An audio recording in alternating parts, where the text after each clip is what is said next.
Hello everyone. तो आज हम class 12 chapter 1 electric charges and fields का एक बहुत important topic electric flux discuss करेंगे। इलेक्ट्रिक फ्लक्स, अभी इलेक्ट्रिक फ्लक्स होता क्या है? हमने अभी तक इलेक्ट्रिक फील्ड लाइंस के लिए इलेक्ट्रिक फील्ड स्ट्रेंथ कैसे निकालते हैं वो चेक किया था with the help of a formula that is E equals to 1/4 pi epsilon naught Q by R square. वहां पे किसी भी पॉइंट पे अगर हमें इलेक्ट्रिक फील्ड की इंटेंसिटी चेक करनी होती थी, वहां पे हम एक टेस्ट चार्ज प्लेस कर देते थे और वहां तक हमें कितना फोर्स मिल रहा है वो कैलकुलेट कर लेते थे ऑन पर्टिकुलर टेस्ट चार्ज।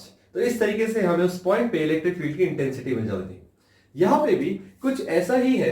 यहां पे भी हम इलेक्ट्रिक फील्ड की स्ट्रेंथ या उसकी इंटेंसिटी चेक कर रहे हैं, बट इसमें हम एक प्रॉपर्टी का इस्तेमाल कर रहे हैं जिसमें प्रॉपर्टी में हमने ये पढ़ा था कि इलेक्ट्रिक फील्ड लाइंस की क्लोजनेस जहां ज्यादा होती है वहां पे स्ट्रेंथ ज्यादा होती है, और जहां पे इलेक्ट्रिक फील्ड लाइन की स्ट्रेंथ क्लोजनेस कम होती है वहां पे इलेक्ट्रिक फील्ड स्ट्रेंथ भी कम होती है। तो यहां पे हम इलेक्ट्रिक फ्लक्स को ऐसे डिफाइन करते हैं that the number of electric field lines passing through a certain area normally is known as flux through that area। मतलब हम इलेक्ट्रिक फील्ड के सिर्फ किसी भी एक पर्टिकुलर एरिया ले लिया, उसमें से कितनी number of field lines pass हो रही है ये हमें फ्लक्स बताती है। अब आप खुद सोचो कि number of field line passing through a area, अगर मैं सेम एरिया रखूं, ठीक है, एक बार आया कि 1000 फील्ड लाइन जा रही है, तो इसका मतलब वो थोड़ा करीब करीब होंगे सारे के सारे। तो मैं कह सकता हूँ कि अरे 1000 नंबर ऑफ फील्ड जा रही है, इसका फील्ड लाइन जा रही है, इसका मतलब यहाँ पे इलेक्ट्रिक फील्ड की स्ट्रेंथ अच्छी है। लेकिन मैं कहता हूँ सिर्फ 10 फील्ड लाइन जा रही है, तो मैं खुद कह सकता हूँ कि वो 10 फील्ड लाइन दूर दूर होंगी। तो वो 10 फील्ड लाइन अगर सिर्फ एक पर्टिकुलर रीजन जा रही है, मैंने area of cross section change नहीं किया, तो मैं डायरेक्टली इस इंफॉर्मेशन से कह सकता हूँ कि यार जो ये 10 फील्ड लाइन जा रही है इसकी स्ट्रेंथ कम है और जो 1000 फील्ड लाइन जा रही है उसकी स्ट्रेंथ ज्यादा है। तो इस तरीके से हमें इलेक्ट्रिक फ्लक्स हेल्प करता है इलेक्ट्रिक फील्ड की स्ट्रेंथ को पता करने में। अब यहाँ पे हम इसको देखते हैं कि मैथमेटिकली कैसे किया जाता है। जैसे मान लो एक यूनिफॉर्म इलेक्ट्रिक फील्ड है E, उसके आगे हमने कोई भी वर्चुअल प्लेन, मतलब ये एक ऐसे मान लिया एक इमेजिनरी प्लेन है जो इसके बिल्कुल सामने रखा है कि इलेक्ट्रिक फील्ड जा रहा है, और उसके सामने हमने एक प्लेन रख दिया। अब इस प्लेन में से number of field lines pass होंगी। अब नंबर ऑफ फील्ड लाइन जिसमें से पास हो रही है तो वो लाइक इस फील्ड लाइन इस नॉर्मल पे नॉर्मली पास हो रही है, राइट? जरूरी नहीं है, कई बार फील्ड लाइन किसी एंगल से या इंक्लाइंड भी होती है, बट फिर भी हम उसमें से इलेक्ट्रिक फील्ड का वो वाला सेक्शन नहीं लेंगे जो कि उसे नॉर्मली पास हो रहा है, वो वाला कंपोनेंट लेंगे। तो हम इसको देखेंगे आगे। लेकिन यहाँ पे इलेक्ट्रिक फील्ड ऐसे जा रही है मान लो, ठीक है, ये सरफेस है, एक एक रीजन है, इसका कुछ एरिया होगा। मैं मान लेता हूं एक पर्टिकुलर रीजन DA या DS, ओके, बुक में DS से रिप्रेजेंट होता है, इसमें मैंने DS ही ले लिया। तो DS मान लिया किसी भी एरिया किसी भी सरफेस का जो वेक्टर होता है, क्योंकि यहाँ पे वेक्टर है, इसका भी एक वेक्टर होता है। अगर एरिया वेक्टर की मैं बात करूं तो सरफेस से वो बिल्कुल परपेंडिकुलर जा रहा होता है। तो ये सरफेस अगर कुछ इस तरीके से फील्ड लाइन इधर जा रही है तो इसका एरिया वेक्टर भी कुछ इस पे परपेंडिकुलर होना चाहिए, तो वो भी इस तरफ जाएगा, ठीक है। तो यहाँ पे मैं कह सकता हूँ यहाँ मेरा DS वेक्टर है, ओके। अब ये दोनों जब एक डायरेक्शन में है तो यहाँ पे हम इलेक्ट्रिक फ्लक्स कैसे निकालते हैं? ये होता है product of electric field and area, but हमने यहाँ पे एक छोटा सा कंपोनेंट लिया है DS, तो हम इसे DS से रिप्रेजेंट करते हैं। अब अगर मुझे निकालना है कि पूरे फील्ड लाइन पे कितना है, तो मैं बेसिकली क्या करूंगा, मैं इसको इंटीग्रेट कर दूंगा कहां से कहां तक, 0 to area of the surface, और यहां से रिजल्ट हमें मिलेगा EA। तो ये हमें क्या मिल गया, flux, okay. Now electric field, अब इलेक्ट्रिक फील्ड की क्या यूनिट होती थी? इलेक्ट्रिक फील्ड को हमने फोर्स पर यूनिट चार्ज कहा है, तो that is equal to newton per coulomb. अब ये न्यूटन पर कूलम है और यहाँ पे एरिया है that is Newton per coulomb, और यहाँ पे मीटर स्क्वायर। तो मैं कह सकता हूँ this is equal to newton metre square per coulomb, ठीक है। तो इस तरीके से हम इसकी यूनिट भी निकाल सकते हैं। तो ये हमें क्या बताता है, इलेक्ट्रिक फ्लक्स। अब इलेक्ट्रिक फ्लक्स मैंने जैसे बोला कि हमेशा जरूरी नहीं कि फील्ड लाइन हमेशा नॉर्मली ही पास हो। फील्ड लाइन के ऐसे मैंने 3 सिचुएशन यहां बना रखे हैं। यहाँ पे मैंने सिमिलर केस लिया है, 3 ओपन सर्फेसेस लिए हैं, जिसमें एक को मैंने बिल्कुल परपेंडिकुलर रखा है, एक को मैंने थोड़ा सा इंक्लाइंड रखा है, और एक को मैंने parallel to the electric field रखा है। अब इससे हम जरा समझते हैं कि इन सारे केसेस में इलेक्ट्रिक फील्ड लाइंस कैसी बनती हैं। ये हमें यहाँ की 3 एक्सट्रीम सिचुएशंस या एक्सट्रीम कंडीशंस को एक्सप्लेन करता है। जैसे अगर हम बात कर रहे हैं electric flux through this type of surface, यहाँ पे अगर हम देखें तो हमारा सेम सिचुएशन है। तो इस सिचुएशन में हम मान लें अगर हमारा area vector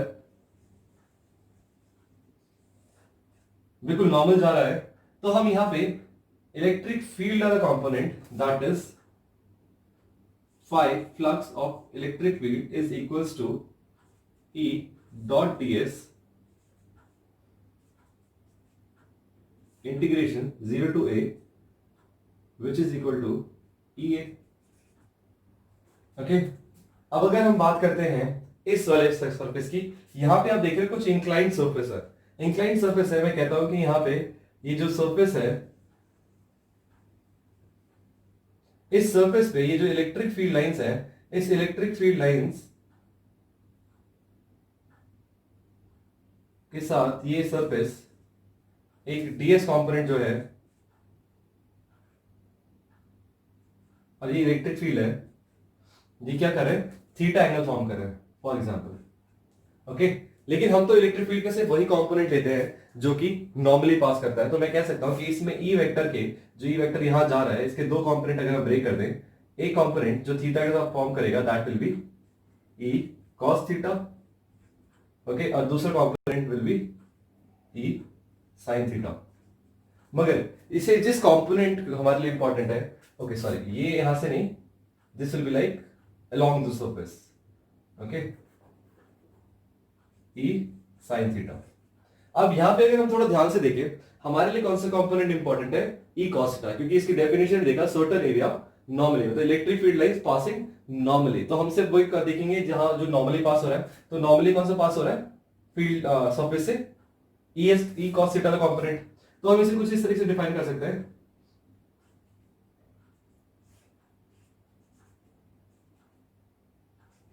cos theta ds, और इंटीग्रेट करेंगे cos थीटा की वैल्यू यहां पे क्या होगी, अगेन सरफेस से इंक्लाइन जा रहा है थोड़ा, तो यहां पे cos theta will be theta, it can be any angle, तो यहां पे हम इसको ऐसे लिख सकते हैं E A cos थीटा। लेकिन अब हम यहां बात करते हैं एक तीसरी सिचुएशन जहां पे हमारे जो प्लेन है वो इलेक्ट्रिक फील्ड लाइन के पैरेलल है। तो अगर प्लेन हमारा यहाँ पैरेलल है, तो हमारा जो कंपोनेंट होगा ds वेक्टर का वो यहां जा रहा है और e वेक्टर यहां जा रहा है। अब अगर हम थोड़ा ध्यान दें तो e वेक्टर के साथ जो एंगल फॉर्म हो रहा है दैट इज 90 डिग्री। ओके, अगर हम इसे कंपोनेंट ब्रेक करें तो यहाँ पे जो कंपोनेंट होगा हमारे साथ that will B e cos theta, और यहाँ पे हमारे साथ e sin थीटा होगा। बट हमें अगेन जो कि सरफेस साथ पैरेलल परपेंडिकुलर जा रहा है, हमें इससे मतलब है। तो यहाँ पे सरफेस के साथ दो कंपोनेंट है, एक कंपोनेंट ऊपर जा रहा है, एक कंपोनेंट नीचे जा रहा है। तो फील्ड लाइन का कोई भी कंपोनेंट, मतलब ना तो ये वाला कंपोनेंट और ना तो ये वाला कंपोनेंट इसके परपेंडिकुलर जा रहा है, तो हम सीधे कह सकते हैं कि यहाँ पे अगर मैं e cos theta dot ds लेता हूं तो that will be equal to e a cos theta, मगर ये थीटा क्या है, 90 डिग्री फॉर्म कर रहा है। It is the angle between s component and e component, इन दोनों के बीच में एंगल 90 डिग्री है। तो अगर ये 90 डिग्री है तो that will be equal to 0, because we know कि cos 90 डिग्री क्या होता है, 0 होता है। तो इस तरीके से अगर हम देखें तो ये हमारी मैक्सिमम वैल्यू आ रही है, ये हमारी मिनिमम वैल्यू आ रही है, और ये हमारे कोई भी इन बिटवीन की वैल्यू आ रही है। तो इस तरीके से हमारी एक्सट्रीम कंडीशंस है, अगर ये हमेशा दोनों सरफेस, मतलब जो हमारा सरफेस है वो इलेक्ट्रिक फील्ड के परपेंडिकुलर होगा, तो हमारी मैक्सिमम इलेक्ट्रिक इंटेंसिटी या मैक्सिमम फ्लक्स मिलेगा हमें। अगर हमारे किसी भी एंगल से इंक्लाइंड होगा तो हम ये कहेंगे कि यहाँ पे ये in between like maximum value to minimum value के बीच में कोई भी वैल्यू आ सकती है, because depending on the angle, theta कितना है उस पर डिपेंड करता है, बिकॉज ई तो हमारा यूनिफॉर्म है and area is also fix. अब अगर हम यहाँ बात करें तो यहाँ पे हमेशा 0 आएगा रिजल्ट, क्योंकि यहाँ से कोई फील्ड लाइन पास ही नहीं हो रही। तो इस हम इससे अंदाजा लगा सकते हैं कि अगर इस सरफेस से कोई फील्ड लाइन पास ही नहीं हो रही है तो इसका मतलब क्या है कि इस पे इलेक्ट्रिक फ्लक्स 0 है, क्योंकि इलेक्ट्रिक फ्लक्स होता ही है number of field line passing through the surface area. But यहाँ से एरिया के ऊपर से कोई भी फील्ड लाइन पास नहीं हो रही, तो इसका मतलब हम पहले ही कह सकते हैं that is equal to what, 0 flux. अब ये फ्लक्स निकालने का हमारे पास एक रिलेशन तो ये है, लेकिन हमारे पास एक सिंपलर फॉर्मूला भी है। अगर हम उसे देखें तो यहाँ पे उसे गॉसेस थ्योरम के थ्रू हम इलेक्ट्रिक फ्लक्स निकाल सकते हैं। इलेक्ट्रिक फ्लक्स निकालने के लिए हमें बार बार यहाँ पे सरफेस को इंटीग्रेट करना पड़ेगा, और वी हैव टू सी कि हाँ जहां से एंगल जा रहा है, जहां से इलेक्ट्रिक फील्ड जा रही है, उस सरफेस से कितना एंगल फॉर्म कर रही है, वो सरफेस कैसा है, उस सरफेस को पूरा इंटीग्रेट करने के बाद we get the result. Okay, मगर इलेक्ट्रिक गॉसेस थ्योरम में हम इस चीज को डायरेक्टली फाइंड आउट कर सकते हैं। गॉसेस थ्योरम क्या कहता है कि अगर हम किसी भी चार्ज कैरियर के अराउंड एक इमेजिनरी गॉसियन सरफेस, एक गॉसियन सरफेस फॉर्म कर दे जो कि एक क्लोज सरफेस होना चाहिए, तो उसका हम डायरेक्टली फ्लक्स निकाल सकते हैं, which will be equal to the Q enclosed by epsilon naught. यानी कि अगर हमें पता है कि कितना नेट चार्ज एनक्लोज्ड है इनटू दैट गॉसियन सरफेस, तो हम directly with the help of this formula हम सीधे सीधे निकाल सकते हैं कि उसमें कितना इलेक्ट्रिक फ्लक्स होगा। तो गॉसेस थ्योरम क्या कहता है? It states that the total flux through a close surface is 1 by epsilon naught times the net charge enclosed by the closed surface. Mathematically देखें तो ये फॉर्मूला तो अभी अभी हमने देखा कि क्या होता है इलेक्ट्रिक फ्लक्स का, लेकिन अगर हमें गॉसेस थ्योरम पता है तो हम सीधे फ्लक्स निकाल सकते हैं with the help of this formula that is q enclosed by epsilon naught. अभी सिर्फ रिलेशन देख लो, इस पे हम डेरिवेशंस करेंगे, इस पे काफी सारे केसेस बनते हैं तो हम इसके डेरिवेशंस करेंगे और उस डेरिवेशंस के बाद हम इसे बेटर समझ पाएंगे कि गॉसियन थ्योरम्स में हम कैसे अप्लाई करते हैं. ठीक है, गॉसियन थ्योरम करने के लिए हमें कुछ पहले से थोड़ी इंफॉर्मेशन चाहिए. दैट इज कई बार हमें क्या होगा कि जो चार्जेस होंगे वो क्या यूनिफॉर्मली डिस्ट्रीब्यूटेड चार्जेस दे दिए, लेकिन वो इन्फिनाइटली लॉन्ग है हमें, लेकिन थोड़ा सा सेक्शन चाहिए. तो इसमें क्या करेंगे, हम चार्ज डेंसिटीज का इस्तेमाल करते हैं. कैसे? मान लो यहां पे मैंने लिया है लीनियर चार्ज डेंसिटी, एक पूरी लेंथ ली है जिसमें इन्फिनाइटली चार्ज स्प्रेड है. ओके, ये चार्ज कैसा है? इन्फिनाइटली स्प्रेड है. अब अगर इन्फिनाइट चार्जेस है तो मैं क्या इन्फिनाइट चार्जेस में या हर जगह इन्फिनाइट सरफेस तो नहीं लूंगा कि इन्फिनाइट सरफेस में कितना फ्लक्स होगा. तो हम क्या करेंगे, अगर मैं चाहना चाहता हूं कि ये सिर्फ एल लेंथ में, सिर्फ ये एल लेंथ के अंदर कितना कितना चार्ज है वो मैं कैसे निकालूंगा, तो उस चीज के लिए हम लीनियर चार्ज डेंसिटी का इस्तेमाल कर सकते हैं. हम क्या करेंगे, हम पूरी लेंथ के पर यूनिट लेंथ का अगर चार्ज निकाल लें तो हम डायरेक्टली ये फाइंड आउट कर सकते हैं कि इन दैट पर्टिकुलर लेंथ कितना होगा. एक काइंड ऑफ डेंसिटी की तरह है कि जैसे पर यूनिट वॉल्यूम में कितना मास है, अगर हमें वो पता हो तो हमें कितना भी आप वॉल्यूम दे दो, कितना भी बड़ी रीजन दे दो, हम डायरेक्टली उसके अंदर कितना मास होगा डायरेक्टली कैलकुलेट कर सकते हैं. तो ये ऐसा ही कुछ है. अगर मैं बात करूं लीनियर चार्ज डेंसिटी की तो इसे हम लैम्डा से रिप्रेजेंट करते हैं और लैम्डा जो होता है वो हमारा होता है Q जितना भी इंक्लोज होगा बाय लेंथ, जो भी लेंथ है. ठीक है, तो इस तरीके से हम आराम से निकाल सकते हैं. ये हमें पर यूनिट लेंथ में कितना अमाउंट ऑफ चार्ज है वो बता देता है और हमें जितने भी लेंथ चाहिए उस लेंथ से हम डायरेक्टली अगर डेंसिटी को मल्टीप्लाई कर दे तो हमें उस लेंथ का चार्ज मिल जाता है. ओके, तो इस तरीके से हम लीनियर चार्ज डेंसिटी का इस्तेमाल करेंगे ताकि हमें कहीं भी Q चाहिए होगा. फॉर एग्जांपल हमें Q चाहिए फॉर अ रीजन कोई भी होगा L लेंथ के लिए, तो हम सिंपली क्या करेंगे, हम लैम्डा से L को मल्टीप्लाई कर देंगे and we will get the result. और इसी तरीके से जब हमें लेंथ दिया तो हमने लेंथ निकाल लिया. ऐसे ही कभी हमें कोई सरफेस दे रखा होगा, फॉर एग्जांपल हमें एक ऐसा कोई भी प्लेन सरफेस दे रखा है और मुझे इस सरफेस का भी निकालना है और ये भी एक इनफिनाइट सरफेस है, तो मुझे फिर भी एक पर्टिकुलर रीजन का निकालना है जिसमें एरिया A है फॉर एग्जांपल. ठीक है, तो अगर एरिया A होगा तो इसमें भी अगर मैं किसी तरीके से इसकी डेंसिटी निकालूं कि पर यूनिट एरिया कितना चार्ज है, तो मुझे कितना बड़ा भी सरफेस या कितना बड़ा भी एरिया दे दो, मैं उसमें आराम से चार्ज आपको डायरेक्टली कैलकुलेट करके दिखा सकता हूं. तो यहाँ पे क्या होगा, हम इसे सिग्मा से डिनोट करते हैं and that will be equal to what, Q by area.